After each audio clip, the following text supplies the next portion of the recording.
కంటే second part of this chapter చూసే ప్రయత్నం మనం చేస్తున్నాం. ఇశ్రాయేలు ప్రజలు నిబంధనను నిరర్ధకం చేశారు.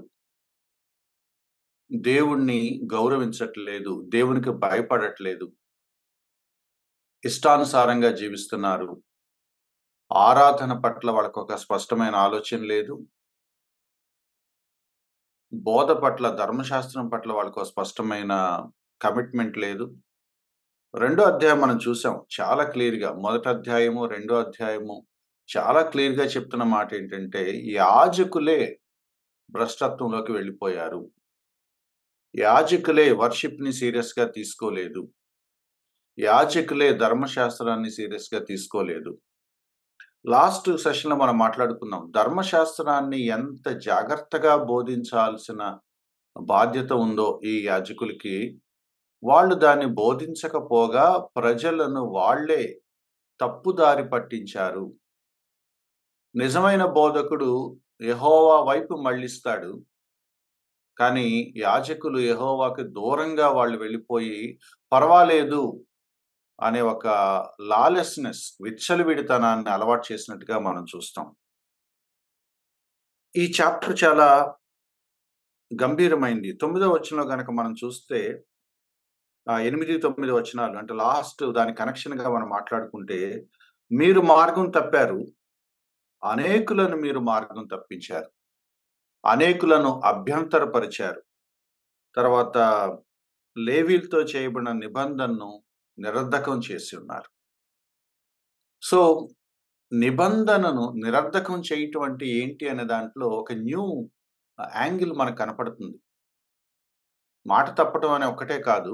దానికి బోలెడంత విస్తీర్ణమైన అర్థాన్ని ఇస్తున్నాడు. మొదటి అధ్యాయం నుంచి మనం చూసినట్లయితే వాళ్ళ ప్రవృత్తి, ఆరాధన పట్ల వాళ్ళకున్న కేర్‌లెస్‌నెస్ అది నిబంధన నిరర్ధకం చేసినట్టు. దేవుడి ప్రేమను ప్రశ్నించటం నిబంధన నిరర్ధకం చేసినట్లు. కలుషితం అయిపోయిన వాటిని, పనికి రాని వాటిని తీసుకొచ్చి బలులుగా అర్పించటం. ఆ కవనెంట్‌ని ఎగతాళి చేసినట్లు. దేవుడేమో నేను మీకు కట్టుబడి ఉంటాను, శాశ్వతమైన ప్రేమతో ప్రేమిస్తాను అంటా ఉంటే, నువ్వు అసలు ఎక్కడ ప్రేమించావని మాట్లాడుతా ఉంటే, అది నిరర్థకం చేసినట్టు కాకుండా ఇంకేమవుతది? కాబట్టి వాళ్ళు దాన్ని అపహాస్యం చేస్తున్నారు. ధర్మశాస్త్రాన్ని దేవుడిచ్చి ప్రజలు ఈ విధంగా జీవించాలని నేను కోరుకుంటున్నాను. ఇవి నా ప్రమాణాలని చెప్తే, అలా ఉండవసరం లేదు. అలా అలాగే ఉంటది. పర్వాలేదు. మనం మాత్రం మనకు నచ్చినట్టుగా బ్రతుకుదామనే యాజకుల్ని ఏమనాలి? కాబట్టి they literally dishonoured, insulted God. ప్రజలను పక్కదారి పట్టించారు. ప్రజలను ఆహ్, దారి మళ్లించేశారు. 9వ వచనం గనక చూస్తే, నా మార్గాలు మీరు అనుసరింపలేదు. న్యాయం తీర్చే విషయంలో పక్షపాతం చూపించారు. కాబట్టి నేను కూడా మిమ్మల్ని తృణీకరించాల్సొస్తుందని చెప్పాడు. ఎప్పుడైతే నాయకుడు సరిగా ఉండడో, ప్రజలు కూడా పాడైపోతారు. ఈ చాప్టరు మొదటి 9 వచనాలు యాజకులు ఎలా ఉన్నారో చెప్పారు మలాకి. 10వ వచనం దగ్గర నుంచి ఇటువంటి యాజకులు లేకపోతే ఇటువంటి నాయకులు అంటే ధర్మశాస్త్రాన్ని బోధించకపోగా ప్రజలను పక్కదారి పట్టించే, మిస్‌గైడ్ చేసే నాయకులు ఉన్నప్పుడు ఏమవుతారు? అడ్వాంటేజ్ తీసుకుంటారు ప్రజలు కూడా. నేను లాస్ట్ సెషన్‌లో కూడా చెప్పాను. బైబిల్ కాలేజ్‌కొచ్చే పిల్లల్ని ఎందుకొస్తున్నార్రా మీరనే డైరెక్టర్లు ఉన్నారు. చర్చికి రెగ్యులర్‌గా వస్తుంటే, ఏంటి రెగ్యులర్‌గా వస్తున్నావు ఈ మధ్య నువ్వు అని అడిగి ఎగతాళి చేసే పాస్టర్స్ ఉన్నారు. అంటే ఆ భక్తిని వాళ్ళు ఎంకరేజ్ చేయటం లేదు. ఆ విశ్వాసాన్ని వాళ్ళు ఎంకరేజ్ చేయటం లేదు. ఎందుకురా అనవసరంగా మీకు అని చెప్తున్నారు వాళ్ళు. వాళ్ళు మార్గం తప్పారు. ప్రజలను కూడా మార్గం తప్పిస్తున్నారు. ఎప్పుడైతే నాయకుడు పక్కదారి పట్టాడో, ధర్మశాస్త్రాన్ని ప్రజలకు నేర్పించాల్సిన యాజకులు ఎప్పుడైతే ధర్మశాస్త్రాన్ని పక్కన పెట్టేసి పక్కదారి పట్టారో, సమాజం ఎలా ఉంటదో మనం ఊహించుకోవచ్చు. దాని ఇంపాక్ట్ ఇమ్మీడియేట్‌గా ఎక్కడ కనపడిందంటే, కుటుంబాల మీద కనపడిందట. కుటుంబాల మీద కనపడింది. బాగా గుర్తుపెట్టుకోండి. మన చర్చెస్ ఎందుకు బాగోట్లేదు అనంటే, మన లీడర్‌షిప్ బాగాలేక, మన లీడర్‌షిప్ బాగాలేనప్పుడు ఏమవుతది అంటే, మన చర్చి పాడైపోదండి. మన చర్చ్ అంటే ఫ్యామిలీసే. మన ఫ్యామిలీస్ పాడైపోతాయి. చర్చ్ అనేది ఒక సెపరేట్ ఒక ఎంటిటీ ఉందని అనుకోవద్దు. కుటుంబాల సమూహమే సంఘం. మా చర్చి పాడైపోయిందండి అని ఎవరైనా అంటే, వాళ్ళు తిరిగి తిరిగి ఎక్కడికొచ్చి ఆగాలి అంటే, మా ఫ్యామిలీస్ బాగాలేవండి. మా ఫ్యామిలీస్ పాడైపోయినాయండి అని ఆగిపోవాలి. Church is nothing but our families. Group of our families. యాజకుడు సరిగా లేనప్పుడు సమాజం గూడా సరిగా ఉండదు. కుటుంబాల మీద దాని ఇంపాక్ట్ పడిందట. 10వ వచనం మన పోర్షన్‌లోకొచ్చేస్తున్నాం. మనందరికీ తండ్రి ఒక్కడే. ఒక్క దేవుడే మనను సృష్టించాడు. మరి ఎందుకు ఒకళ్ళనొకళ్ళకి ద్రోహం చేసుకుంటున్నాం? ఇజ్రాయెల్ కమ్యూనిటీకి దేవుడిచ్చిన ప్రమాణాలు అందరికీ ఒకటే. అదే ధర్మశాస్త్రం. అదే స్టాండర్డ్ ప్రమాణం. కానీ కొంతమంది యెహోవాను నమ్మకంగా వెంబడించారు. కొంతమందేమో ఇదిగో ఇలా తయారయ్యారు. కొంతమంది పితరులు ఎంత మాదిరిగా ఉన్నారో, కొంతమంది చాలా ఘోరంగా ఉన్నారు. కంపేర్ చేస్తున్నాడు. ఒక్క తండ్రికే పుట్టిన వాళ్ళం కదా మనం. ఒక్క దేవుని ప్రజలమే కదా! కొంతమంది ఎందుకు ఫెయిత్‌ఫుల్‌గా ఉండగలుగుతున్నారు. కొంతమందికి ఎందుకింత ఘోరంగా యెహోవాకు తిరుగుబాటు చేస్తున్నారు. ఎక్కడ తేడా వచ్చింది? Why some are faithful and why some are rebellious and disobedient? Where have we gone wrong? Malachi ప్రవక్త ఆలోచిస్తున్నాడు. రీజన్ చెప్తున్నాడు. ఎందుకు కొంతమంది బావున్నారు? మనం ఎందుకు ఒకళ్ళ ఎడల ఒకళ్ళం ద్రోహం చేస్తున్నాము? ఎందుకు మనం పితరులతో చేయబడిన నిబంధనను తృణీకరిస్తున్నాం? మా దేవుడు మాతో ఒక ప్రమాణం చేశాడు. ఇజ్రాయెల్ ప్రజల లెగసీ చూడండి. ప్రపంచంలో ఏ జాతికి ఇవ్వని ప్రత్యక్షత దేవుడు ఆ ప్రజలకిచ్చాడట. ఎవ్వరికి ఇవ్వని ఒక ప్రివిలేజ్ వాళ్ళకిచ్చాడు. నా ప్రజలు, నేను పిలుచుకున్న ప్రజలు, నేను ఏర్పరచుకున్న ప్రజలు, వాగ్దాన ప్రజలు, నిబంధన ప్రజలు, ధర్మశాస్త్రాన్ని కలిగిన ప్రజలు, ప్రవక్తలు కలిగిన ప్రజలు, పితరులను కలిగిన ప్రజలు, సున్నతి చేయబడిన వాళ్ళం. ప్రత్యక్ష గుడారం అనే ఒక గ్రేట్ గాడ్స్ ప్రెజెన్స్‌ని కళ్ళారా చూడటమే కాదు, తనివి తీరా అనుభవించిన ప్రజలు. అండ్ ఇంత లెగసీ ఉన్నవాళ్ళు ఇవాళ ఆ నిబంధన ఎందుకు తృణీకరించేస్తున్నారు? ఆ పాత నిబంధన ఏమైపోయింది వాళ్ళకి? అంటే ఆ నిబంధన ఎందుకు వాళ్ళకి ఇష్టంగా అనిపించట్లేదు? ధర్మశాస్త్రం మీద ఇంట్రెస్ట్ లేదు. ప్రవక్తలు చెప్పిన మాట మీద ఇంట్రెస్ట్ లేదు. గాడ్స్ ప్రెజెన్స్ అనే సెన్స్ పోయింది. ప్రత్యక్ష గుడారం అనే మాట వినపట్లేదు. లేకపోతే దేవాలయం అనే మాటే నచ్చట్లేదు. యూనిక్ ప్రజలు అని ఏ విషయమైతే అతిశయించి, ఏ జనమునకు ఇలాగు చేసి ఉండలేదు. వాక్యమును యాకోబుకి తెలియచేశాడని పాటలు పాడుకున్న ఈ ప్రజలు, ఆ వాక్యాన్ని నిర్లక్ష్యం చేసేసి, ఆ యూనిక్ ఐడెంటిటీని పోగొట్టుకొని ఎందుకు ఆ నిబంధన తృణీకరిస్తున్నారు? అది మలాకి బాధ. ఏం చేశారట వీళ్ళు? 11వ వచనం ద్రోహం చేశారట. ఇశ్రాయేలీయుల మధ్య యెరూషలేములో హేయమైన క్రియలు చేస్తున్నారట. యెరూషలేము గాడ్స్ ప్లేస్. దేవుడి మందిరం ఉన్న పరిశుద్ధ పట్టణంగా పరిగణించబడిన ఆ హోలీ సిటీలో జరగరాని పనులు జరుగుతున్నాయి. హెయినస్, అబామినేషన్, సాక్రిలేజ్ ద్రోహులైపోయారట. హేయమైన క్రియలు చేస్తున్నారట. ఎక్కడెక్కడో కాదండి. ఇశ్రాయేలీయుల మధ్య యెరూషలేములోనే హేయ క్రియలు జరుగుతున్నవి. ఏంటా స్టేట్‌మెంట్? పారాడాక్సికల్, కాంట్రడిక్టరీ స్టేట్‌మెంట్ అన్నమాట. యెరూషలేములోనా అనే షాకింగ్. ఇదే గనక న్యూస్ పేపర్ హెడ్‌లైన్‌లో ఆ రోజు యేసుంటే ప్రజలు అలా షాక్ తినేవాళ్ళు. యెరూషలేములో జరుగుతున్నాయా ఈ పనులు? యెరూషలేములో జరుగుతున్నప్పుడు ఏమైపోయింది ఆ యాజకత్వం, ఆ నాయకులు? ఎందుకు టాలరేట్ చేస్తున్నారు? ఆ ధర్మశాస్త్ర ప్రకారంగా ఎందుకు పనిష్ చేయట్లేదు? ఎందుకు వారిని వెళ్ళగొట్టట్లేదు? అక్కడ జరిగిందేంటో చూడండి. యూదా వారు యెహోవాకు ప్రియమైన పరిశుద్ధ స్థలమును అపవిత్రపరిచి యెరూషలేములోనే జరుగుతున్నాయి. దేవాలయపు రిలేటెడ్ గానే జరుగుతున్నాయి. ఏం జరుగుతున్నాయంటే అన్య దేవత పిల్లలను పెళ్లి చేసుకున్నారు. సీ ఆహ్, ఏ స్థాయికి వెళ్ళిపోయిందంటే మాట్లాడుకున్నాం. లీడర్‌షిప్ ఎప్పుడైతే కాంప్రమైజింగ్‌గా ఉంటదో, లీడర్‌షిప్ ఎప్పుడైతే భ్రష్టత్వానికెళ్ళిపోతదో and people take it for granted. ఇమ్మీడియేట్‌గా ప్రజలిక యాహ్, వాళ్ళ జీవితాల్లో ఆ విచ్చలవిడితనాన్ని బయటికి చూపిస్తున్నారు. As the leader, so the congregation. Families మాట్లాడుకుంటున్నాం. నాయకత్వం సరిగా లేకపోతే సంఘాలు, లేకపోతే కుటుంబాలు పాడైపోతాయి. కుటుంబాలు పాడైపోయినప్పుడు ఏమవుద్ది? This is the picture. యెరూషలేములో ఇక్కడ 2 మాటలున్నాయండి. యెరూషలేములో హేయక్రియలు జరుగుతున్నాయి. పరిశుద్ధ స్థలాన్ని అపవిత్రపరిచారు అంటే ఒక సెన్స్‌లో ఐడోలేటరీగా తీసుకున్నారు బైబిల్ కామెంటేటర్స్. మరోవైపు ఇక్కడేమో చాలా క్లియర్‌గా అన్య దేవత పిల్లలను పెళ్లి చేసుకున్నారు అనుంది. సో, ఈ 2 ఇన్‌సెపరబుల్. అంటే ఎప్పుడైతే వీళ్ళు అన్య స్త్రీలను మోహించి వాళ్ళని పెళ్లి చేసుకోవడానికి వెళ్లారో, ఆ వివాహం ద్వారా విగ్రహారాధన వైపు వెళ్ళిపోయి ఉండొచ్చు. లేదా ఎప్పుడైతే యెహోవాను వదిలి విగ్రహారాధన వైపు వాళ్ళెళ్లారో, ఆటోమేటిక్‌గా ఆ కమ్యూనిటీ ప్రజలను వాళ్ళు ప్రేమించుండొచ్చు. However idolatry and adultery inseparables. Bible చాలా వార్న్ చేస్తుంది.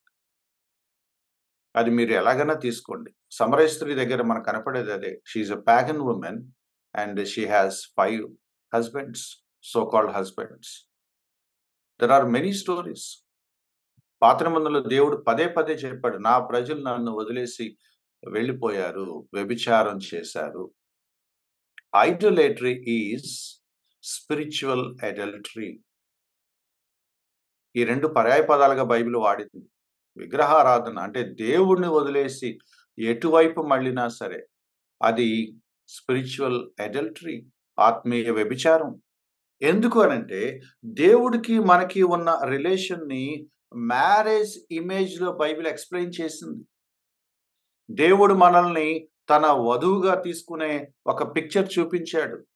నేను మీకు ప్రామిస్ చేశాను, ఒక భర్తగా కట్టుబడి ఉంటానని దేవుడు ప్రవర్తిస్తా ఉంటాడు. వ్యవహరిస్తా ఉంటాడు. ఈయన నన్ను స్వీకరించాడు.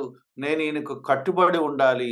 ఫెయిత్‌ఫుల్‌గా ఉండాలని ఇశ్రాయేలు ప్రజలు ఆయనకు ఫెయిత్‌ఫుల్‌గా, కమిటెడ్‌గా ఉండాలి. ఈ అధ్యాయం చివరికొచ్చేటప్పటికి ఒక మాటుంటది. ఆహ్, 16వ వచనం ఆఖరిలో ఉంది. విశ్వాసఘాతకులు అంటే మ్యారిటల్ టర్మ్స్‌లో వాడే మాట. మనిద్దరం వివాహంలో ఒకటయ్యాము. But how come you are unfaithful? ఎందుకు నువ్వు దీనికి ద్రోహం చేశావు? ఎందుకింత ద్రోహానికి పాల్పడ్డావు? విశ్వాసఘాతకులుగా ఎందుకు మారిపోయారు? ఇమేజ్ దేవుడు మళ్ళీ చూపిస్తున్నాడు. నేను మీ కొరకు శాశ్వతంగా ప్రేమించాలని కమిటెడ్‌గా నేనుంటే, మీరు విగ్రహారాధన వైపు, అన్య దేవతల వైపు, బయలు దేవతల వైపు ఎలా వెళ్తారు? అది అక్కడితో వెళ్ళటమే కాదు, ఇశ్రాయేలు ప్రజల వివాహాలు ఎలా ఉండాలని దేవుడు కోరుకున్నాడో, ఆ వివాహ వ్యవస్థ మొత్తాన్ని చిన్నాభిన్నం చేసే ఒక కల్చర్ అందులోకొచ్చేసిందట. Mixed marriages, mixed cultures. ఇక్కడ ఎంత కోపంగా ఉందంటే దేవుడికి 12వ వచనంలో చెప్తున్నాడు. అలా ఎవరైతే అన్య దేవత పిల్లలను పెళ్లి చేసుకున్నారో, వాళ్ళ గుడారాలు, వాళ్ళ డేరాలను కట్ చేసేస్తాను, పాడు చేసేస్తానని చెప్తున్నాడు. ఇక్కడ కొంచెం అనువాదంలో ఎక్కడో మిస్ అయింది. ఈ ఈ ఈ 5 వచనాల్లో ట్రాన్స్‌లేషన్ ఇష్యూస్ కొన్నున్నాయి. సో, అవి నేను గుర్తు చేస్తాను. మళ్ళీ మీరు ఇంగ్లీష్ బైబిల్స్ ఒకసారి ఆహ్, కంపేర్ చేసుకొని అదర్ తెలుగు వెర్షన్స్ మీరు చూసుకుంటే గనక మీకు కొంచెం క్లారిటీ వస్తది. ఆహ్, నేను ఎసెన్స్ ఆఫ్ ద వర్స్ చెప్తున్నాను. అంటే అదర్ వెర్షన్స్ అన్ని నేను కొంచెం క్రోడీకరించుకొని నేను చెప్తున్నాను. 12వ వచనం ఏమంటున్నాడంటే, సైన్యములకు అధిపతియగు యెహోవా ఇలా ఎవరైతే అన్య దేవత పిల్లల్ని పెళ్లి చేసుకున్నారో, వాళ్ళ టెంట్స్‌ని కట్ చేసేస్తాను. వాళ్ళ ఇళ్ళు పీకి పక్కన పడేస్తానని చెప్తున్నాడు.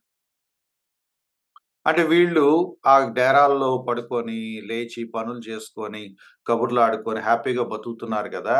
ఆహ్, ఏమంటాము పాగన్ వుమెన్‌తో.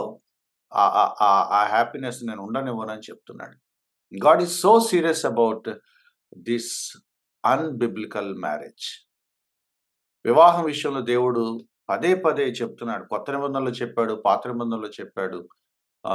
యంగ్ పీపుల్ గనక ఎవరైనా మన ఈ సెషన్‌లో జాయిన్ అయితే గనక ప్లీజ్ మార్క్ మై వర్డ్స్.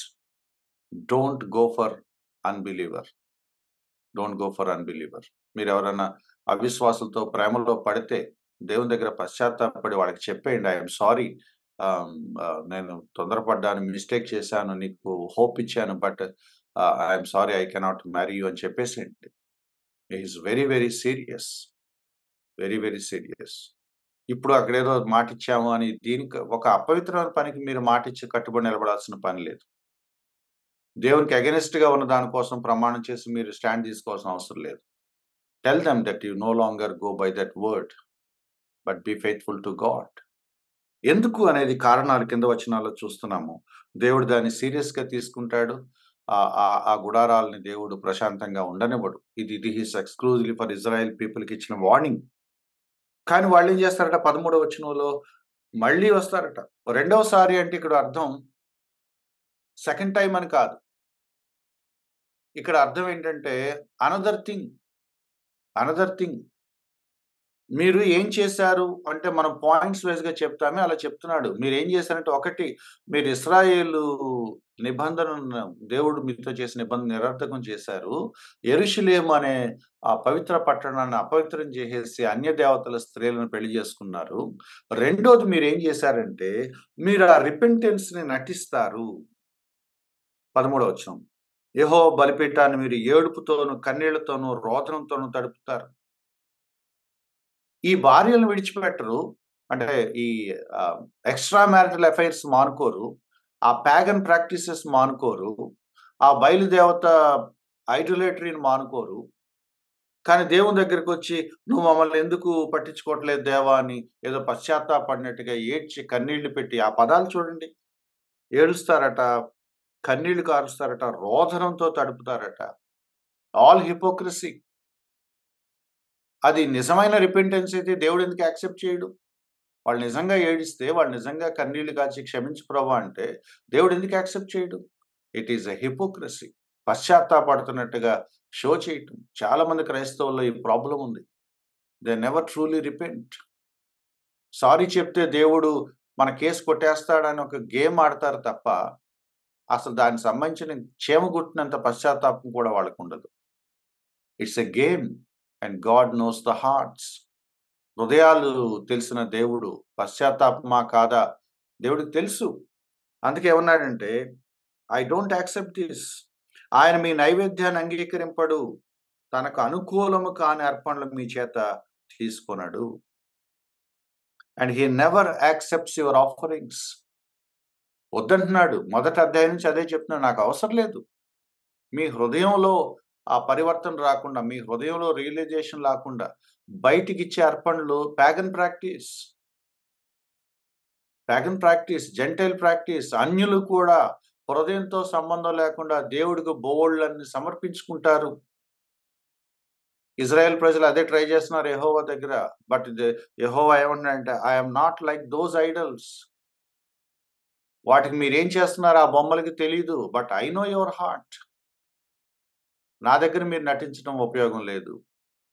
చూడండి ఏ స్థాయికి వీళ్ళు వెళ్ళిపోతున్నారంటే, ఒక ఒక విగ్రహం ముందు యాక్ట్ చేసి, ఒక అర్పణ చేసి మొక్కుబడి తీరిపోయింది అన్నంత దారుణంగా సజీవుడైన యెహోవా ఎదుట ప్రవర్తిస్తున్నారంటే, ఏంటి దేవుని అర్థం చేసుకున్న పరిస్థితి వాళ్ళకి? Do they really believe that he is a living God? Do they really believe that he nose hour inner hearts? మన హృదయ రహస్యాలు ఎరిగిన దేవుడు కదా! ఆయన దగ్గరికొచ్చి ఏం మాట్లాడాలి, ఏం చేయాలో కూడా తెలియకపోతే ఎట్లా? How dare you come and weep before me? కొంతమంది ప్రార్థన చేయమంటే ఏడుపొచ్చేస్తుంది. అసలు ఫస్ట్ లైన్‌లోనే మొదలుపెడతారు. ఎందుకు? ఏముండదు. ఎవరో చెప్పారు వాళ్ళకి. కన్నీళ్లతో ప్రార్థన చేస్తే దేవుడు వింటాడని. But meaningless. But meaningless. దేవుడి దగ్గర అవి చెల్లవు. నువ్వు ఏడ్చినా, ఏడవకపోయినా గాడ్ సీస్ ద హార్ట్. ఏడుపు రాకపోయినా యథార్థంగా పశ్చాత్తాపపడే వాళ్ళున్నారు. గోలబెట్టి ఏడ్చి లోపల ఏం పరివర్తన లేని వాళ్ళున్నారు. God sees the heart. మీరు ఏం చేసినా నేను వినను అన్నాడు. మళ్ళీ వాళ్ళు అడుగుతున్నారు ఏమెరగనట్టు. ఇప్పుడు వాళ్ళు యెరూషలేములో ఐడోలేట్రీని కొనసాగిస్తున్నారు. అడల్టరీని కొనసాగిస్తున్నారు. హిపోక్రసీని కొనసాగిస్తున్నారు. మళ్ళీ ఎందుకు మా నైవేద్యాలు అంగీకరించవు అని అడుగుతారట. ఎంత హిపోక్రసీ అండి. మీరేం చేస్తున్నారో మీకు తెలీదా? ఇక చూడండి 14 వచనం అంటున్నాడు. ఎందుకని మీరు అడుగుతారు? మీకు తెలీదా? మళ్ళీ దేవుడు మళ్ళీ సహనంతో మలాకి ద్వారా చెప్తున్నాడు. ఎందుకంటే మీరిలా చేశారు. యవ్వన కాలమందు మీరు పెళ్లి చేసుకొని, అన్యాయంగా మీ భార్యలను విసర్జించేశారు. See the statement. అన్య దేవతల వైపు మళ్ళీ అన్య స్త్రీలను మోహించి, వాళ్ళ పెళ్ళిళ్ళు చేసుకొని, నువ్వు ఇక్కడ ఇశ్రాయేలు ప్రజలను దేవుని ముందు ప్రమాణపూర్వకంగా చేసుకున్న భార్యల్ని వదిలేశారు. వాట్ హ్యాపెన్స్ ఈస్ ఆహ్, ధర్మశాస్త్రంలో రకరకాల ఇష్యూస్ డీల్ చేశాక పరిత్యాగం లేకపోతే పరిత్యజించటం, లేకపోతే విడిచిపెట్టడం, విడాకులివ్వటానికి ఒక క్లాజ్ అల్టిమేట్‌గా ధర్మశాస్త్రంలో తయారు చేశారట. ఏంటంటే, ఇది కవెనెంట్ కాబట్టి, ఏ కారణం చేత కూడా భార్యాభర్తలు విడిపోవటానికి వీల్లేదు.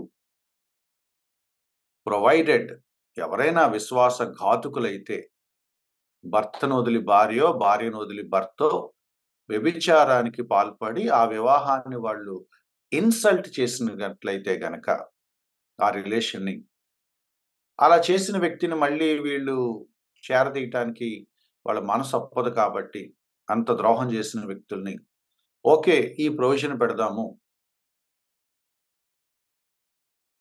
ఎక్స్‌ట్రా మ్యారిటల్ కారణం చేత తప్ప, మరి ఏ కారణం చేత కూడా విడాకులు తీసుకోవటానికి వీల్లేదు అని మోషే దాన్ని టైట్ చేసి పెట్టాడు. ఇంక వేరే ఏ కారణం చెల్లదు. ఎందుకు? దానికి వాళ్ళు ఫెయిత్‌ఫుల్‌గా కట్టుబడి ఉంటారని. వీళ్ళు బాగా ఆలోచించి వీళ్ళేం చేశారంటే ఈ అన్య స్త్రీలను పెళ్లి చేసుకొని, అన్య స్త్రీలతో సెటిల్ అయిపోయి, ఇప్పుడు ఉన్న భార్యను ఎలా వదిలించుకోవాలని ఆలోచించారట. ఒకే ఒక క్లాజు ఏంటి ఉన్న భార్యను వదిలించుకోవాలంటే, ఆమె మీద ఒక అబద్ధ సాక్ష్యాన్ని పుట్టించాలి. యాక్చువల్‌గా ఇతను చేసిన తప్పు. నా మాటలు అర్థం చేసుకుంటారనుకుంటున్నాను. ఈ వ్యక్తి చేసిన తప్పు. ఈ వ్యక్తి తన వివాహ బంధానికి ద్రోహం చేసి, బయట ఒక అమ్మాయిని పెళ్లి చేసుకున్నాడు. అది మోసం. అది నేరం. యాక్చువల్లీ ఈ అమ్మాయి అనాలి. ఇతను నాకొద్దు అని. కానీ ఆ అమ్మాయి ప్రమాణానికి కట్టుబడి ఆగింది. ఏమో దేవుడి వైపు మళ్ళీ మరలుతాడేమో అని. కానీ ఈ వ్యక్తట ఆ అన్య స్త్రీ కోసం ఈ యెహోవాను వెంబడించే ఇశ్రాయేలు ప్రజకు సంబంధించిన ఈ స్త్రీని వదులుకోవటానికి రెడీ అవుతున్నాడు. దానికి అతను ఏం చేస్తున్నాడంటే, ఈ అమ్మాయి వ్యభిచారం చేస్తున్నట్టుగా అబద్ధ సాక్ష్యాన్ని పుట్టిస్తున్నాడట. ఏముంది డబ్బులిచ్చి నలుగురు అబద్ధ సాక్షులు పెడితే ధర్మశాస్త్ర ప్రకారం ఇద్దరో, ముగ్గురో వెళ్లి యాజకుడి ముందు నిలబడి, "ఆ అమ్మాయి వ్యభిచారం చేసిందండి. మేము చూసాము. మాతోనే వ్యభిచారం చేసింది" అని వాళ్ళు గనక అబద్ధం చెప్తే, చాలా ఈజీగా యాజకుడు దాన్ని ఓకే చేసేస్తున్నాడు. అంటే ఏ స్థాయికి వెళ్లారో చూడండి. వివాహ బంధాన్ని వాళ్ళు వయలేట్ చేసి, ఈ స్త్రీ వయలేట్ చేసిందని ఒక అబద్ధ సాక్ష్యం పుట్టించి, తద్వారా విడాకులిచ్చే ప్రయత్నం చేస్తున్నారు. మరి దానికి పూర్వాపరాలు, న్యాయాన్యాయాలు, మంచి చెడు ఆలోచించకుండా యాజకులెలా న్యాయం తీరుస్తున్నారు? యాజకులు ఆ డబ్బుడికి అమ్ముడుపోయి, వాళ్ళకి అనుకూలంగా తీర్పులు చెప్తున్నారు. అందుకు మనం ఇందాక చదువుకున్నాం. వాళ్ళు పక్షపాతం చూపిస్తున్నారు. అల్టిమేట్‌గా ఈ వ్యవస్థలో బలైపోయిందెవరు అంటే, ఈ అపవిత్రతలో బలైపోయిందెవరంటే, యాజకుడు బానే ఉన్నాడు. పాపం చేసిన ఈ పురుషులు బానే ఉన్నారు. ప్రమాణపూర్వకంగా పెళ్లి చేసుకున్న ఈ భార్య నష్టపోతుంది. And we see many such families in our Christian communities. ఒక గొప్ప దైవ సేవకుడు, ఆయన పేరు చెప్పను. ఒక గొప్ప దైవ సేవకుడు ఒక ఎక్స్‌ట్రా మ్యారిటల్ అఫైర్‌లో ఆహ్, దొరికిపోయాడు. అదో పెద్ద సంచలనం అయింది అప్పట్లో. తర్వాత ఆయన రిపెంట్ అయ్యాడు. రిపెంట్ అయ్యి ఆహ్, బహిరంగంగా క్షమాపణ అడిగాడు. ఒక ఉత్తరం రాసాడు పబ్లిక్‌గా అందరికి. తన తనతో పాటు పరిచయంలో ఉన్నోళ్ళందరికి. It's a public notice. అందులో ఒక మాటన్నాడు. ఒక గొప్ప బోధకుడు ఘోరమైన పాపం చేస్తాడని మీరనుకుంటున్నారా? యెస్ అని నా జీవితం చెప్తుంది. ఐ డిడ్ ఇట్ అని తనెట్లా పతనమయ్యాడో అదంతా కొన్ని 3 ముక్కల్లో, 4 ముక్కల్లో చెప్పి లాస్ట్ ఏమన్నాడంటే, ఫైనల్‌గా అంతయ్యాక నేను పశ్చాత్తాపపడ్డాను. మళ్ళీ నేను దేవుని దగ్గర క్షమాపణ అడిగి మళ్ళీ నేను దారిలో లైన్‌లోకొచ్చేసాను. పర్లేదు నేను ఇప్పుడిప్పుడే బానే ఉన్నాను. ఆ అమ్మాయిని వదిలేసాను. ఆ అమ్మాయి గూడా పశ్చాత్తాపపడింది. కట్ అయిపోయింది. ఆ అమ్మాయి గూడా తన ఊరెళ్ళిపోయింది. ఆమె గూడా బానే ఉంది. మీరు గూడా బానే ఉంటారు. 4 రోజులు నా స్టోరీ చెప్పుకొని తర్వాత అయిపోయిందిలే సెట్ అయిపోయాడు. మళ్ళీ సేవ చేసుకుంటున్నాడు అయిపోయిందని మీరు నన్ను క్షమించేస్తారు. బట్ దీనంతట్లో నష్టపోయింది ఎవరో తెలుసా? మై వైఫ్ అని రాసాడాయన. చేసిన ఇద్దరు బానే ఉన్నారట. పశ్చాత్తాపడ్డారు. కట్ చేసుకున్నారు. ఎవరి విశ్వాస జీవితం వాళ్ళు మళ్ళీ కంటిన్యూ అయిపోతున్నారు. But the wound for the wife it never goes. ఏమంటది? సఫరయ్యి అనాలా వద్దా? క్వెషన్ చేయాలా వద్దా? బయట పెట్టాలా వద్దా? వదిలిపెట్టాలా వద్దా? ఏం చేయాలి? మళ్ళీ పశ్చాత్తాపపడొచ్చేసి, మళ్ళీ అన్నీ అయిపోయినాయి రియలైజ్ అయ్యాను. సారీ అనంటే యాక్సెప్ట్ చేయాలా వద్దా? చేస్తది. చేసి ఏం చేస్తది? దేవుడిని బట్టి యాక్సెప్ట్ చేస్తది. మరి ఆమెకైన గాయం మెనీ ఫ్యామిలీస్ ఆర్ దారుణంగా దుఃఖాల పాలైపోతున్న డెసిషన్స్ పురుషులు తీసుకుంటున్నారు. ఆఫ్‌కోర్స్ స్త్రీలు గూడా తీసుకుంటున్నారు. బట్ కాంటెక్స్ట్‌లోంచి నేను పురుషుల వైపు నుంచి మాట్లాడుతున్నాను. ఒక పురుషుడు చేసే వెధవ వేషాలకు భార్య, పిల్లలు ఎంత సఫర్ అవుతారో there are hundreds and thousands of families around us. Life టైమ్‌లో వాళ్ళు కోలుకోరండి. లైఫ్ టైమ్‌లో వాళ్ళు కోలుకోరు. And they can never trust anyone again. చాలా మంది ఆడపిల్లలు నేను బయట చూస్తున్నాను, కౌన్సిల్ చేస్తున్నాను. వయసులో ఉన్న ఆడపిల్లలు they are not ready for marriage. చేసుకోమని చెప్తున్నారు. ఎందుకన్నా పెళ్లి చేసుకునేది ఎందుకన్నా? ఏం చేయటాకన్నా? We don't want that horrible family life. ఆ హెల్ మాకొద్దు. పిల్లలంటున్నారు, మా అమ్మా నాన్న పెళ్లి చేసుకొని ఏం చేశారు? మాకవసరం లేదు. వద్దంటున్నారు. చూస్తున్నారు వాళ్ళు. 25 ఏళ్లుగా ఇంట్లో జరుగుతున్న నరకం చూస్తున్నారు. మాకవసరం లేదు మ్యారేజ్ అంటున్నారు వాళ్ళు. మేము ఎట్లాగో బతుకుతాం. ఒక్కడే బతికేస్తాం అంటున్నారు. కారణం ఎవరో తెలుసా? యాజకుల దగ్గర నుంచి అందిపుచ్చుకున్న కేర్‌లెస్ పేరెంట్స్. యాజకులు కేర్‌లెస్‌గా ఉన్నారు. భర్తలు గూడా కేర్‌లెస్‌గా ఉన్నారు. కుటుంబాలు పాడైపోతాయి. మరి దేవుడు సీరియస్‌గా తీసుకోవద్దా? నెక్స్ట్ జనరేషన్‌కి వివాహం పట్ల ఒక ఒపీనియనే పోయేంత భ్రష్టత్వానికి ఈ భార్యలు, భర్తలు ఇష్టారాజ్యంగా చేస్తా ఉంటే, వివాహం ఘనమైనది అని దేవుడు ప్రతిష్ఠించి ప్రజలకు అప్పగిస్తే, ఆ వివాహాన్ని ఇష్టారాజ్యంగా చేసుకొని నెక్స్ట్ జనరేషన్ పిల్లలు మాకు పెళ్ళే వద్దు అంటా ఉంటే, దేవుడికి కోపం రాదా? God is serious about this my dear friends. తప్పులు మనం చేస్తాం. నేను కాదనంటలేదు. పెద్ద తప్పులు కూడా చేయొచ్చు. చేస్తాం. అవకాశం ఉంది. బట్ ఫ్యామిలీ, మ్యారేజ్, సాంక్టిటీ కొన్నున్నాయి. గుర్తుపెట్టుకొని, కాస్త ఒళ్ళు దగ్గర పెట్టుకొని, మళ్ళీ ఎనక్కొచ్చేసి, ఇదిగో ఈ 4 గోడల మధ్యలో ఈ ఇద్దరు పిల్లలతో దేవుడు నన్ను ఉండమన్నాడు. ఇది దాటి నేను బయటికి చూడటానికి వీల్లేదు. మనసు వెళ్తదేమో, ఎనక్కి లాక్కుందాం, గోడలు కట్టుకుందాం. Beware, beware. దేవుడికి చాలా ఉన్నతమైన ఆలోచనలున్నాయి కుటుంబం పట్ల. ఇశ్రాయేలు ప్రజలు వాటిని వదిలేశారు. ఆ ఉన్నతమైన ఆలోచనలు ఏంటనేది కూడా వాళ్ళు ఆలోచించట్లేదు. దారుణంగా అడ్డగోలుగా వెళ్ళిపోయి అన్య స్త్రీలను పెళ్లి చేసుకొని మళ్ళీ అడుగుతున్నారంట. ఏ విషయంలో మేము తప్పు చేశామంటే ఎంత ఘోరం! ఎంత హార్ట్ బ్రేకింగ్‌గా ఉంటది దేవుడికి. అరే! ఒక పక్క మీరు అన్య స్త్రీలను పెళ్లి చేసుకున్నారు. ఆ టెంట్‌లేసుకొని మీరు కుటుంబాలు పెట్టేశారు.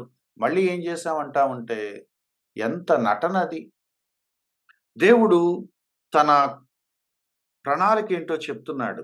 ముందేమంటున్నాడంటే, అన్యాయంగా విసర్జించేశారు వాళ్ళు.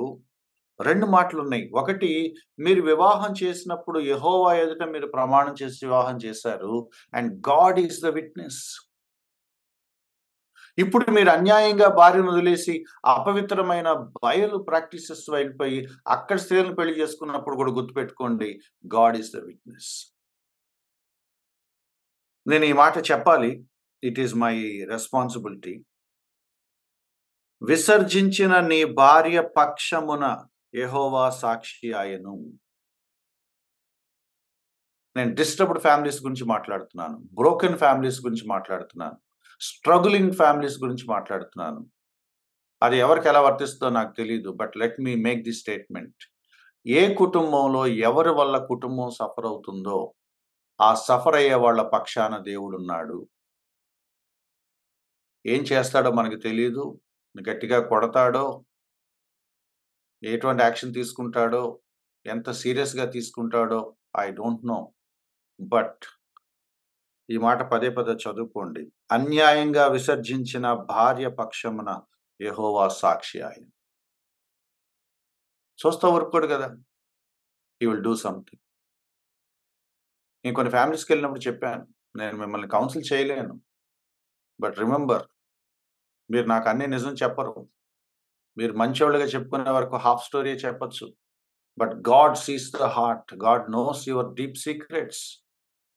ఎవరి వల్ల ఈ కుటుంబం డిస్టర్బ్ అవుతుందో, ఎవరి వల్ల ఈ పిల్లల జీవితాలు స్పాయిల్ అయిపోతున్నాయో, దేవుడు చూసి ఛాన్సెస్ ఇస్తాడు. కానీ చాలిక అనుకుంటే మాత్రం చాలా సివియర్‌గా ఉంటది మీ పరిస్థితి. జాగ్రత్త.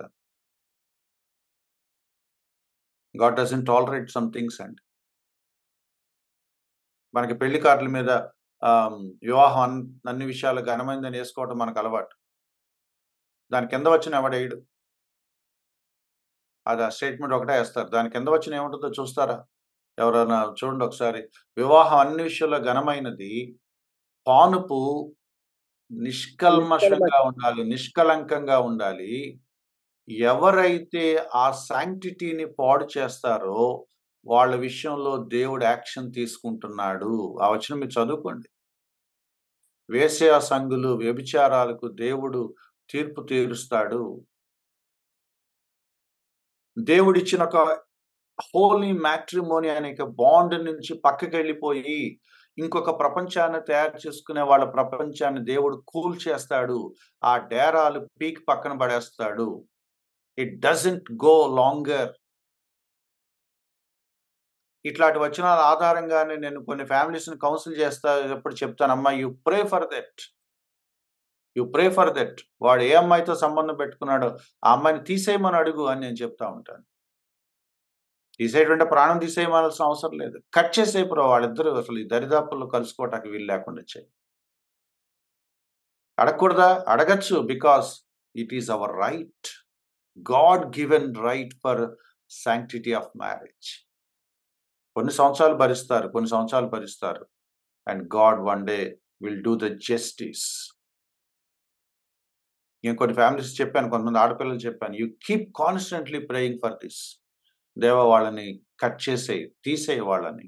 ఒకరోజు ఆ చెల్లి ఫోన్ చేసింది. అన్న, ఇన్ని సంవత్సరాల తర్వాత దేవుడు నా ప్రార్థన ఉన్నాడు. ఆ అమ్మాయి ఏమైపోయిందో చెప్పబెట్టుకుంటే ఎటో ఎళ్ళిపోయింది. సడెన్‌లీ కట్ అయిపోయింది. ఈయన కామ్‌గా ఇంటికొచ్చేస్తున్నాడు. He has to. He has to. కుటుంబాన్ని పట్టించుకుంటాడు దేవుడు. కుటుంబాన్ని దీవిస్తాడు. బిడ్డలనిస్తాడు. అది ఆయన గర్భఫలము, ఆయన కానుక.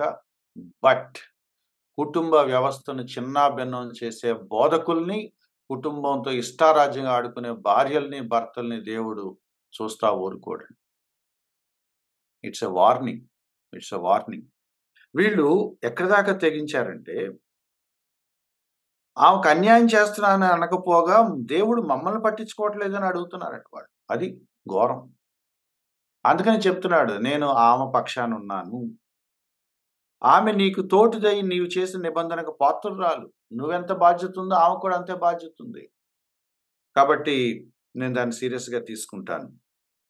15 వచనం కొంచెం క్లారిటీ ఉండదు. అనువాద సమస్య. అయితే నేను క్రోడీకరించి సింప్లిఫై చేసి చెప్తాను. ఇది కూడా మళ్ళీ మీరు Telugu other versions, English version చూసుకుంటే మీకు ఈజీగా ఉంటది. ఆహ్, 15 వచనం నేను ఆహ్, ఏమంటాము పారాఫ్రేజ్ చేసి చెప్తున్నాను. ఈ కొంచెముగానైనను దైవాత్మ నొందిన వారు అనే మాట యాక్చువల్‌గా రెమనెంట్ అనే పదాని కోసం వచ్చిన ప్రాబ్లమ్ అట. రెమనెంట్.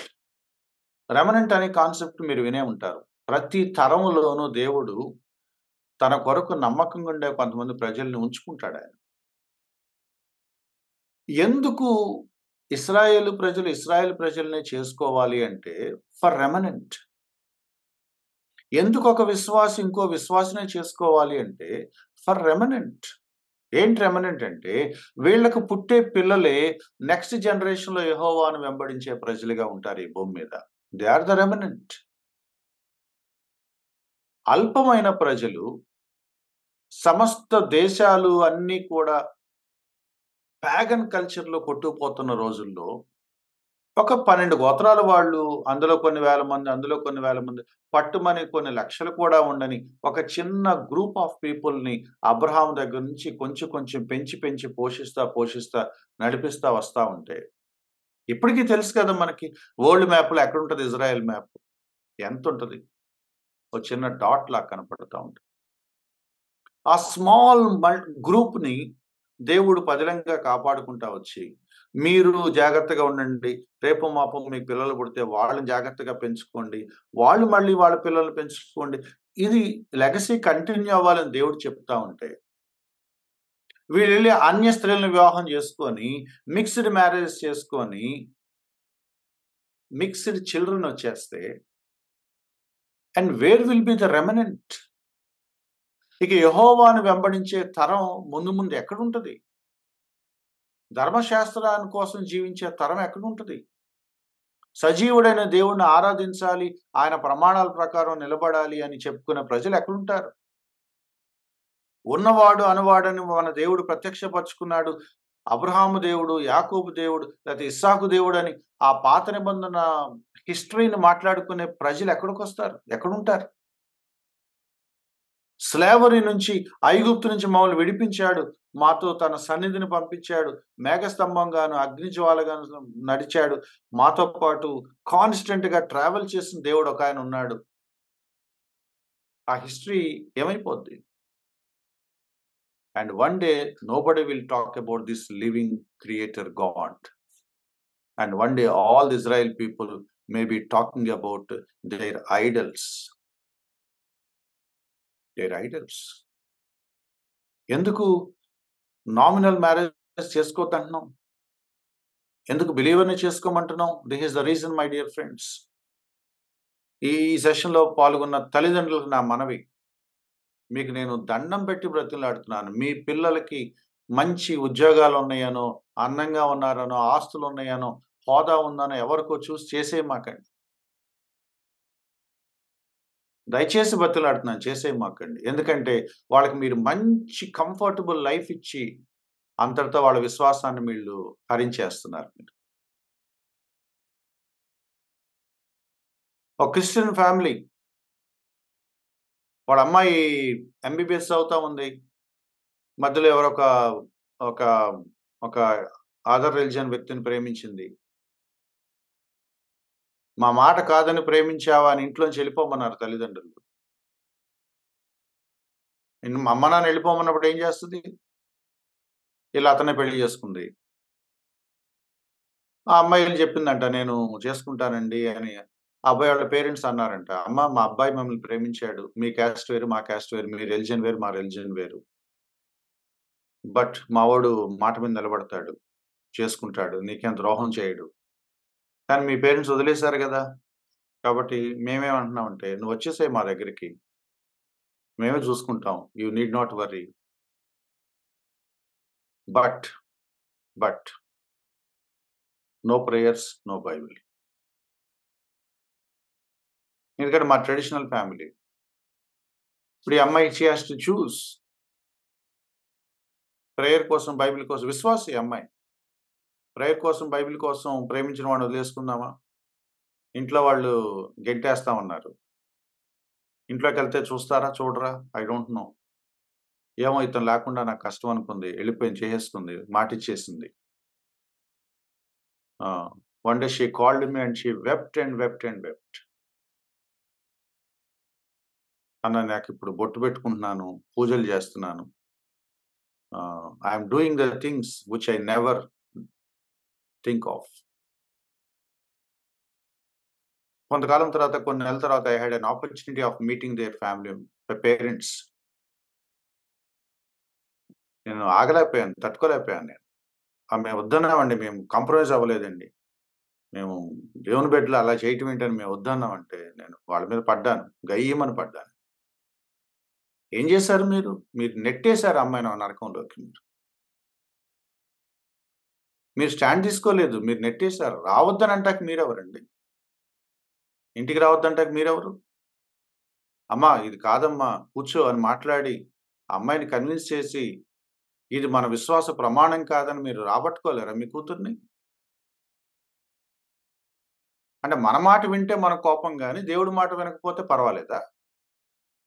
నువ్వు అవిశ్వాసిని పెళ్లి చేసుకొని ఎక్కడ సావైనా సావు గాని, నా పరువు పోయింది కాబట్టి ఇంటికి రావద్దంటే, what a father you are! క్షమించొద్దా? సహించొద్దా? మళ్ళీ దగ్గరికి తీసుకోవద్దా? ఒక అమ్మాయి నన్నడిగింది. అన్నా నేను ఇట్లా ఇట్లా చేశాను. ఆహ్, ఇట్లా జరిగింది. మీరు నన్ను కౌన్సిల్ చేశారు. నేను ఇప్పుడిప్పుడే దారిలోకొస్తున్నాను. నేను మళ్ళీ ఇదే పని చేస్తే ఏం చేస్తారు మీరు నాతో? నేను ఆలోచించుకున్నాను. Because these are very delicate issues.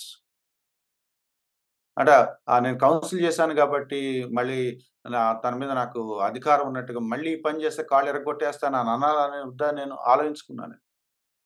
నేనేమన్నానంటే, నాన్న నువ్వు మళ్ళీ ఈ పని చేస్తే I will really be heart broken.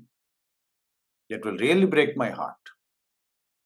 But I still accept you.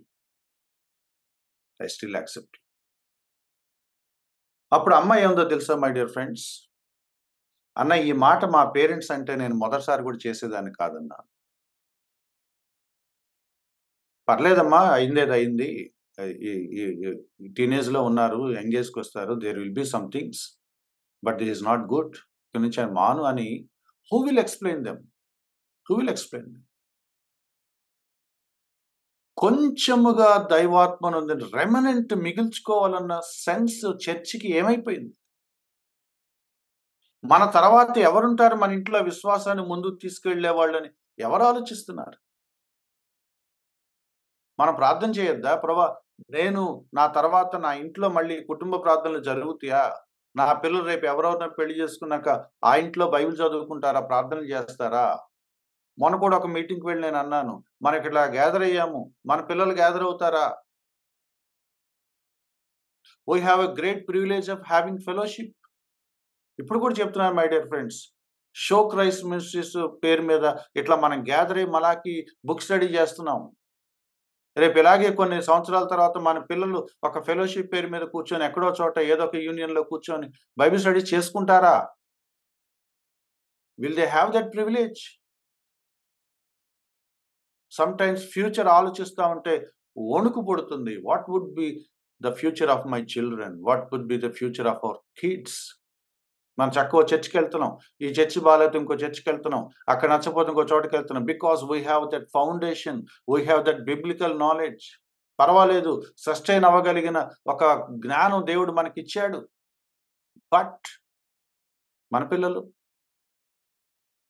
మన పిల్లలు అలాగే సస్టైన్ అవుతారా? అటువంటి ఫెలోషిప్ ఉందా? రెమనెంట్. ఆయన ఒక రీజన్ చెప్తున్నాడు. చాలా, చాలా ఆశ్చర్యం కలిగించే రీజన్. ఆయనేమన్నాడో తెలుసా?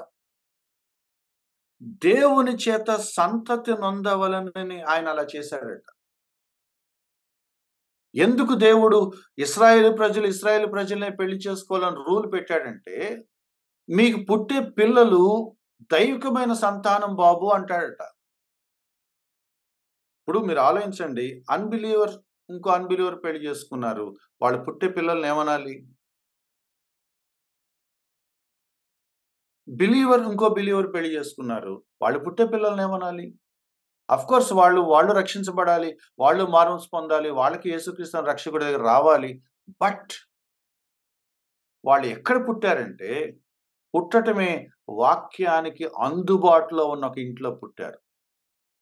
మాటలు రాకముందే క్రిస్టియన్ పాటలు చెవుల్లో పడే ఒక ఇంట్లో పుట్టారు. మాటలు ఊహకు అందకముందే వాక్యం వినే ఒక కుటుంబంలో వాళ్ళు పుట్టారు. ఊహ తెలిసిన దగ్గర నుంచి చర్చికి వెళ్ళటం, రావటం, బైబిల్ వినపడతా ఉంటది. పాటలు వినపడతా ఉంటాయి. క్రిస్టియన్ వాతావరణంలో పెరిగే ఒక ఏరియాలో వాళ్ళు పుట్టారు.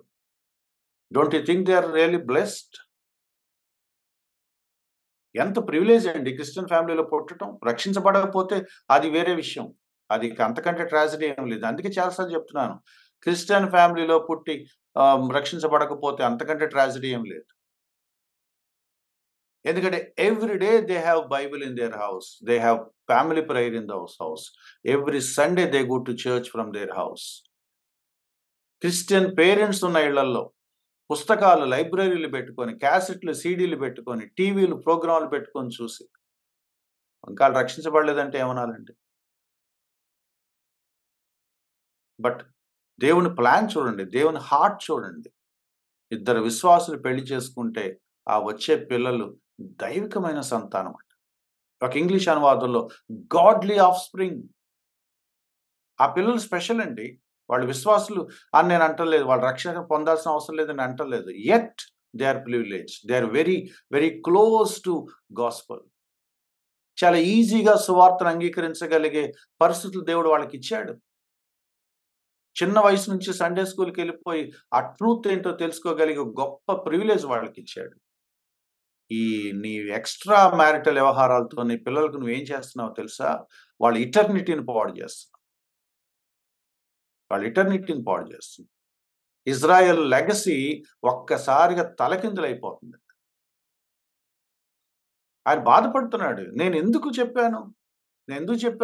కొంచెంగా దైవాత్మ నొందిన వారు ఉండాలి. లిటిల్ పీపుల్ రెమనెంట్ ఉండాలి. దైవిక సంతానం నెక్స్ట్ జనరేషన్‌కి వాళ్ళే ముందుకు తీసుకువెళ్ళాలి. వాళ్ళు గూడా నిలబడి మన పితరుల దేవుడని మాట్లాడొద్దా? నెక్స్ట్ జనరేషన్ వీళ్ళు పొల్యూట్ చేసేసారట. ఏ స్థాయికి వెళ్ళిపోయిందంటే, వాళ్ళు యెహోవా అనే కాన్సెప్టే వాళ్ళు వదిలేసారట. ఆయన అంటున్నాడు ఆహ్, మన మిమ్మును మీరు జాగ్రత్త చేసుకొని, యవ్వనమున పెళ్లి చేసుకున్న మీ భార్యల విషయంలో విశ్వాసఘాతకులుగా ఉండకుడి. జాగ్రత్త పడండి. Don't be unfaithful to your families. మీరు ఎవరికైతే ప్రమాణం చేసి పెళ్లి చేసుకున్నారో, బి ఫెయిత్‌ఫుల్ టు ఇట్. ఒక సోదరుడు ఒకసారి నాతో మాట్లాడుతూ అన్నాడు, "అన్న నీకు తెలీదు నేను ఈ పని ఎందుకు చేశానో. నేను నా ప్లేస్‌లో మీరుంటే గనక మీరు మీరు కూడా నాలాగే చేస్తారన్నాడు."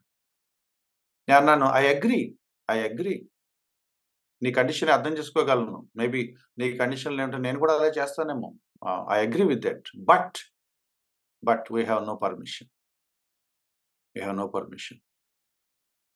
అదే చేయాలనుకుంటే నీ పాటికి ఓ 10 సార్లు చేసుండేవాడిని బాబు అని చెప్పాను. I don't say that I am perfect. But I yam ఏమనాలి భయంతో నేను ఈ జోన్ దాటి వెళ్ళకూడదు.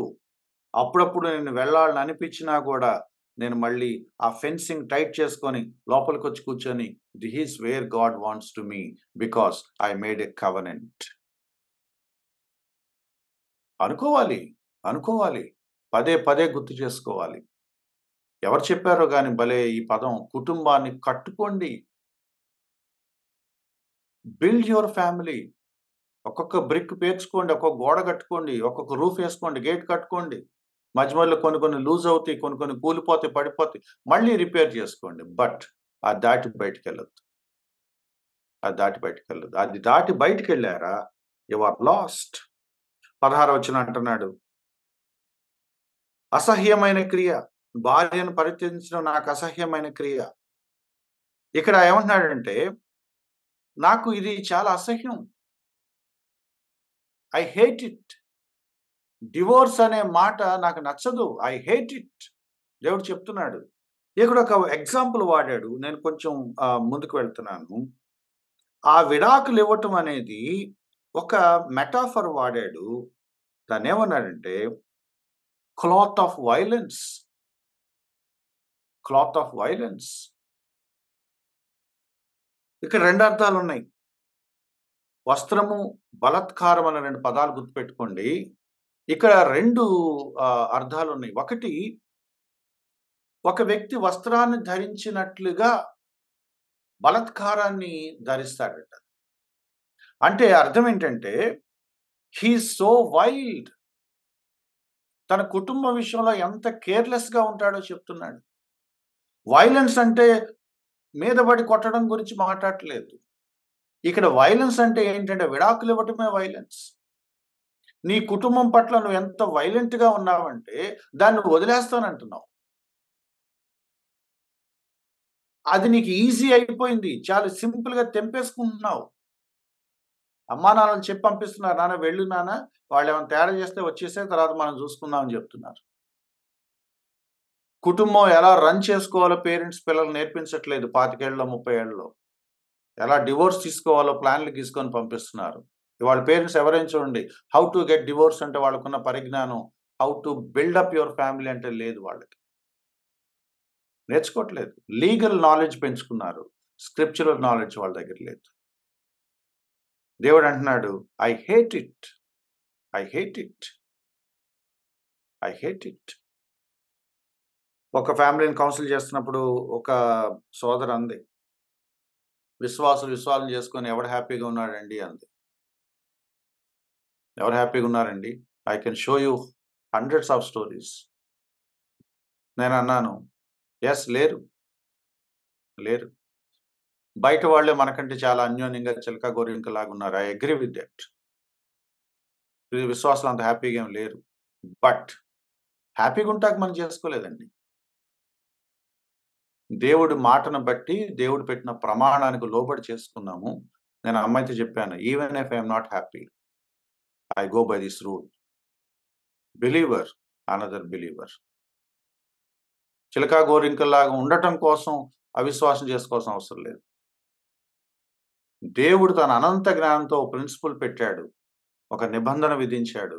This is how you should get married and how should you be faithful in the marriage అని దేవుడు పాత నిబంధనలో, కొత్త నిబంధనలో చెప్పాడు.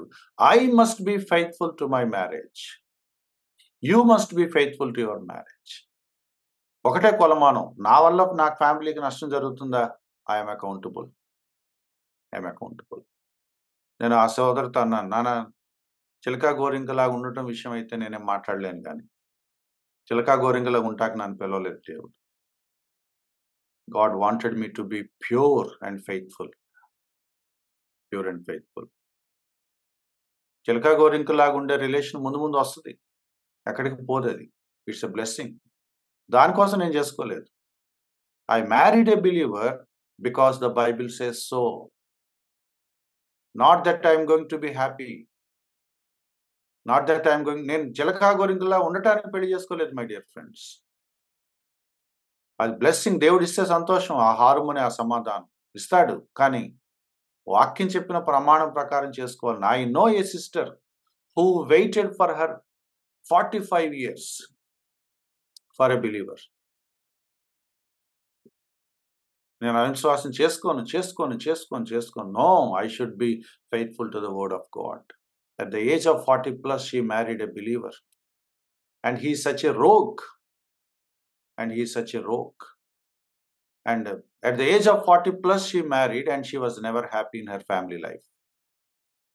జాలేస్తది, కడుపు తరుక్కుపోతుంది. ఏంటక్క, యు ఆర్ నెవర్ హ్యాపీ. 40 సంవత్సరాలేమో పెళ్లి కాలేదని బాధపడ్డావు, పెళ్ళయ్యాక ఈ దరిద్రం చేసుకున్నామంటే ఆమె ఏమంటదంటే, Suresh 40 years I'm faithful. Now I'm faithful to my marriage and it is next up to God. ఇతని సంగతి అతను చూసుకోవాలి, అతని సంగతి దేవుడు చూసుకోవాలి. I'm doing my duty. దండం పెట్టాలనిపించింది ఆమెను చూస్తే నాకు. 40 ఇయర్స్ పెళ్లి కాలేదని ఏడ్చింది. పెళ్ళయ్యాక దరిద్రుని కట్టుకున్నానని ఏడుస్తుంది. And she says that I'm faithful before marriage and after marriage.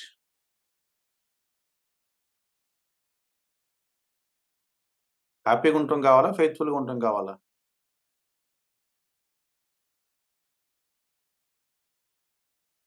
ఇక్కడ ఓ మాట అన్నాడు చూడండి.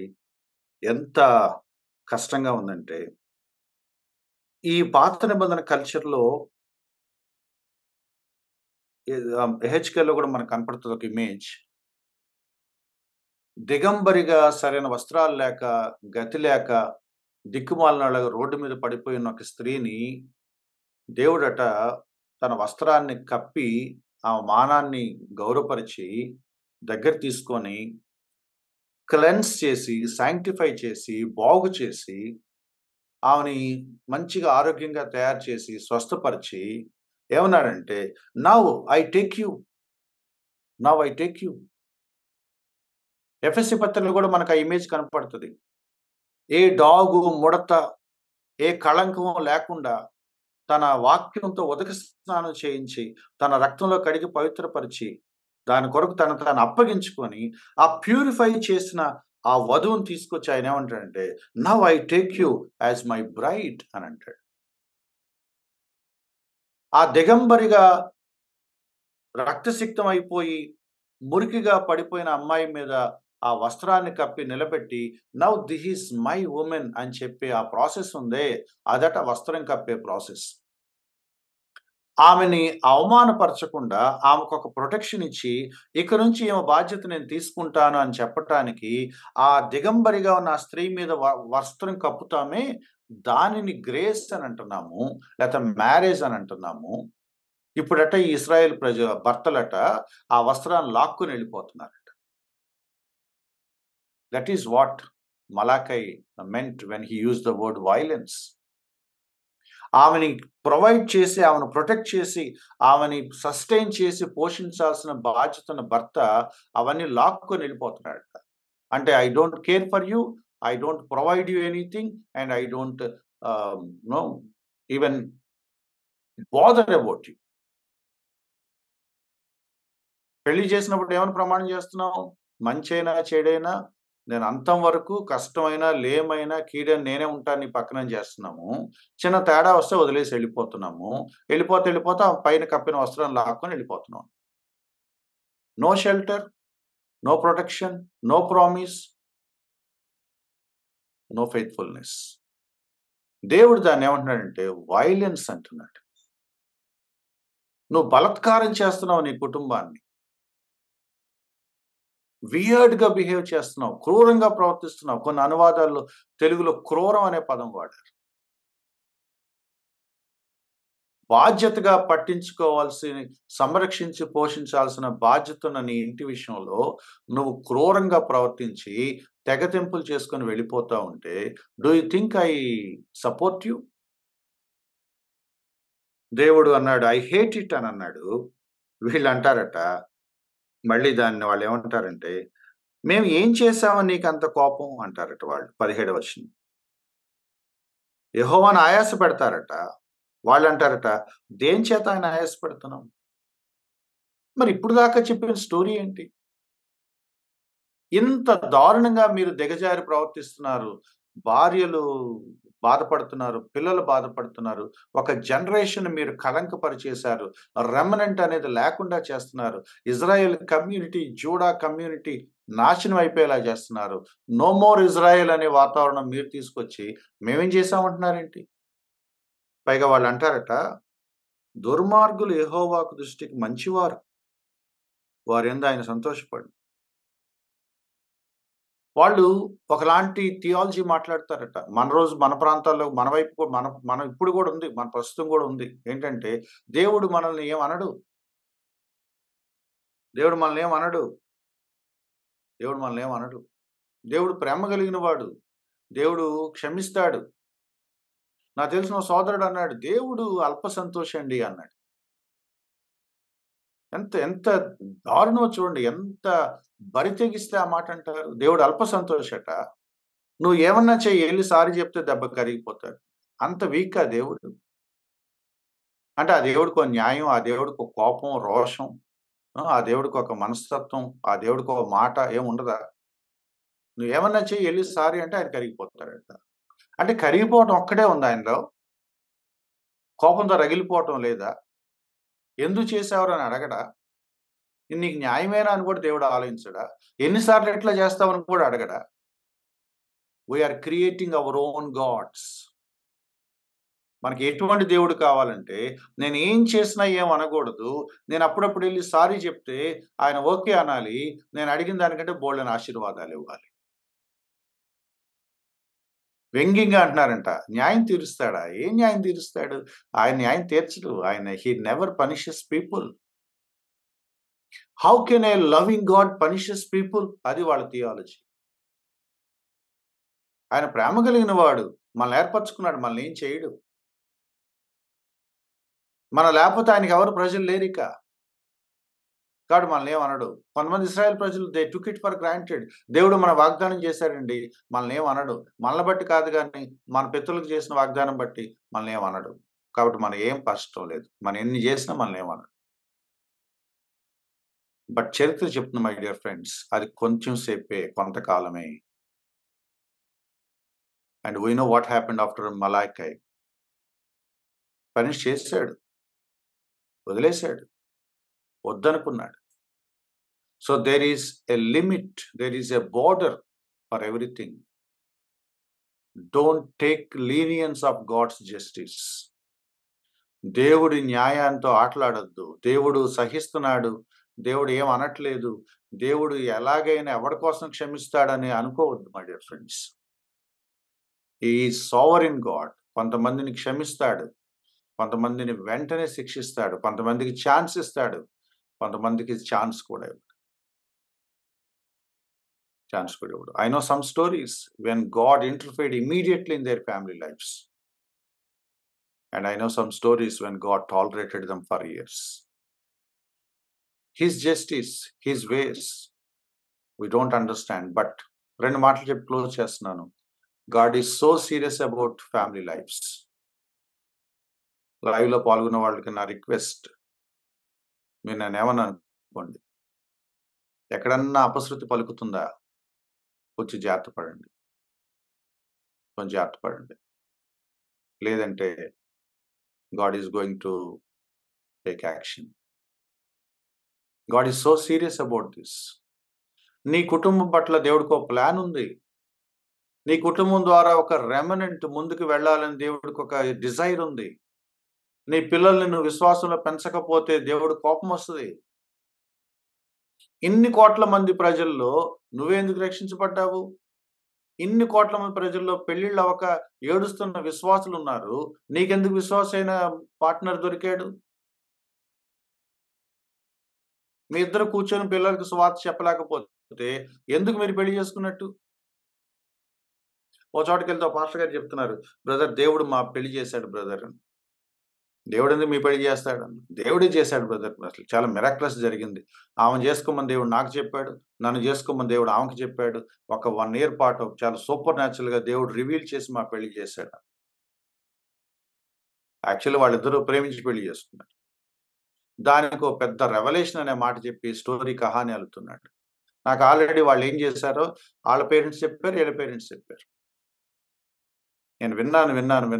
నాకు ఆ నోరు ఆగలేదు. ఒకసారి అన్నాను. సరే ఇంత గొప్పగా సూపర్ న్యాచురల్‌గా దేవుడు మీకు పెళ్లి చేస్తే మీరేం సాధించారు? సంథింగ్ హిస్టారికల్ జరగాలి కదా! ఏదన్నా. దేవుడే చేశాడు మా పెళ్ళన్నప్పుడు. ఏం సాధించారు మీరు? వివాహ విషయంలో అబద్ధాలు చెప్పొద్దు మై డియర్ ఫ్రెండ్స్. వివాహ విషయంలో కేర్‌లెస్‌గా ఉండొద్దు. వివాహ విషయంలో ఇష్టారాజ్యంగా ప్రవర్తించొద్దు. బాధపడు వారి పక్షాన దేవుడుంటాడు. Be in the society, be it in the family. Victims పక్కన దేవుడుంటాడు. Be it in the society, be it in the family. మీరు అనగలరా? మా ఫ్యామిలీలో ఆహ్, నేనే నష్టపోయాను గానీ, నా వల్ల ఎవరు నష్టపోలేదు. నా వల్లే ఫ్యామిలీ సఫర్ అవుతుందని మీకనిపిస్తే, repent before God. Repent before God. Otherwise దేవుడు వాళ్ళ పక్షాన లెక్కలు తీరిస్తే, మనకి చాలా కాస్ట్ పే చేసుకోవాల్సొస్తది. నేను మిమ్మల్ని థ్రెటన్ చేయటం లేదు. మిమ్మల్ని వార్న్ చేస్తున్నాను. ఫ్యామిలీ సిస్టమ్‌ని, వివాహ వ్యవస్థని, కుటుంబ వ్యవస్థని సీరియస్‌గా తీసుకోండి. సీరియస్‌గా తీసుకోండి. దేవుడు నాకొక లైఫ్ పార్ట్నర్‌నిచ్చాడు. నాకు ఒకళ్ళనో, ఇద్దరినో, ముగ్గురినో పిల్లలనిచ్చాడు. And I have a responsibility for these 3 or 4 people. వీళ్ళ విషయంలో నేను చాలా మానుకోవాలి, వదులుకోవాలి. వీళ్ళ విషయంలో నేను కొన్ని అలవర్చుకోవాలి, నేర్పించుకోవాలి. I have to be responsible. I have to be faithful. I have to be accountable. I have to build up my family. కుటుంబం కోసం నేను కొన్ని వదిలేసుకున్నానన్నాను ఒకామంది. గుడ్. Very good. తప్పేం గాదు. తప్పేం గాదు. నేను కొన్ని మానేశానండి. Very good. మానేసేయి నష్టమే లేదు. There is nothing greater than your family my dear friends. నష్టపోయాను. ఏం పర్లేదు. ఒకామ ఒకామ తన జాబ్ వదిలేసుకుంది. వేరే ఊరు తన భర్త ట్రాన్స్‌ఫర్ అవ్వటానికి జాబ్ వదిలేసుకొని వేరే ఊరెళ్ళింది. ఆమెను అడిగాను, "ఏమ్మా అలా వదిలేసుకొని వెళ్ళిపోయావంటే" ah, "I thought it is worth sacrificing" అంది.